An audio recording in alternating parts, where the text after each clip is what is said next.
Édouard, tu nous as rejoint sur le plateau pendant qu'on entendait les supporters lyonnais. Tu es là pour nous apporter un peu ton éclairage. Tu suis depuis maintenant des années l'Olympique lyonnais avec RMC. Est-ce que c'est inédit ce que l'on est en train de vivre avec Lyon? Oui, des crises sportives, purement sportives, j'en ai vécu, fatalement. Mais des crises de gouvernance, des crises structurelles comme ça, jamais vu. Clair. En quoi c'est inédit justement? En quoi c'est exceptionnel ce que l'on est en train de justement, vous avez l'ancien président qui attaque le nouveau. On pensait que tout allait bien. Il y avait cet achat avec ses 3 ans de présidence. Donc tout s'était effondré au début mai.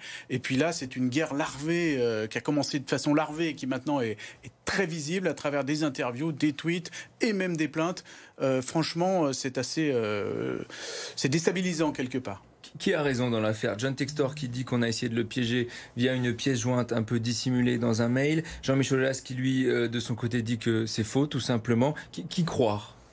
C'est difficile, il y a juste la justice qui pourra dire qui croire, mais c'est vrai qu'il y a des fautes de deux côtés, et notamment la faute initiale de se dire que voilà, il y avait 2 hommes forts qui pouvaient conduire l'OL, et puis après, peut-être la deuxième faute, c'est le départ dans l'improvisation, l'impréparation.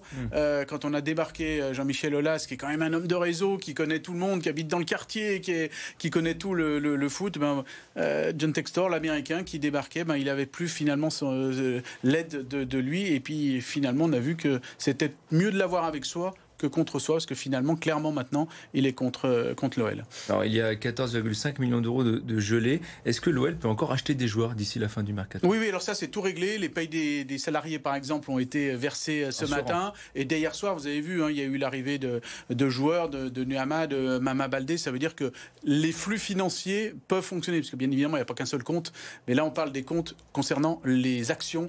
Donc, tout est réglé au niveau du quotidien et du mercato. Par contre, bien évidemment, depuis quelques jours, parce que ça a duré quelques jours, ça a freiné un petit peu les transactions. Et on l'a vu avec le Ghanéen Nuama. Pourquoi ça a pris du temps? On a compris désormais pourquoi.